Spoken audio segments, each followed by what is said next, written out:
ఒక పండితుడు ఉన్నాడంట. ఆయన ఏమని చెప్తున్నాడంటే ఊళ్ళో, ఎంత చదువురాని ముద్దులకైనా సరే నేను చదువు చెప్తాను, సంగీతం నేర్పిస్తాను అని చెప్పి అందరికీ ప్రచారం చేస్తున్నాడు. చేస్తుంటే ఆ మాట ఈ మాట అయ్యి అది రాజుగారికి తెలిసింది. రాజుగారు ఆ పండితుడిని పిలవండి అన్నారు. పిలిచారు. పిలిస్తే ఏమయ్యా, ఎవరికైనా సరే చదువురాని ముద్దులకు కూడా నేర్పుతావంట అన్నాడు. చదువురాని ముద్దులకేందండి, నేను అవసరమైతే గాడిదలకు కూడా సంగీతం నేర్పిస్తా అని చెబుతాడు.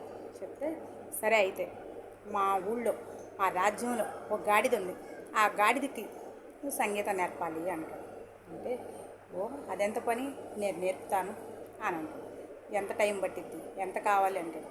నాకు 10,000 వరహాలు ఇవ్వండి, 10 సంవత్సరాలు టైం ఇవ్వండి అని చెప్పి చెబుతాడు. చెప్తే సరే 10,000 వరహాలు ఇచ్చి 10 సంవత్సరాలు టైం ఇస్తున్నా, మా గాడిదకి సంగీతం రావాలి, లేదంటే నీ తల తీసి మా కోట గుమ్మానికి ఏలాడదీస్తాను అంటాడు. సరే అని ఆయన ఒప్పుకుంటాడు. ఆ 10,000 వరహాలు ఆ గాడిదని తీసుకుంటాడు.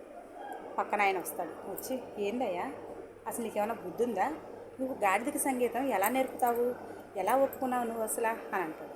ఓర్పిచ్చాడా, ఆ రాజే తెలియకల్లోని అనుకుంటున్నాడు.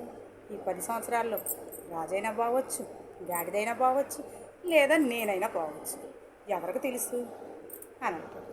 నిజమే కదా, కొంతమంది మేమే తెలియకల్లోలు అనుకుంటారు, కానీ వాళ్ళ నుంచి తెలియకల్లోళ్ళు వేరే ఉంటారు. ఏమంటారు?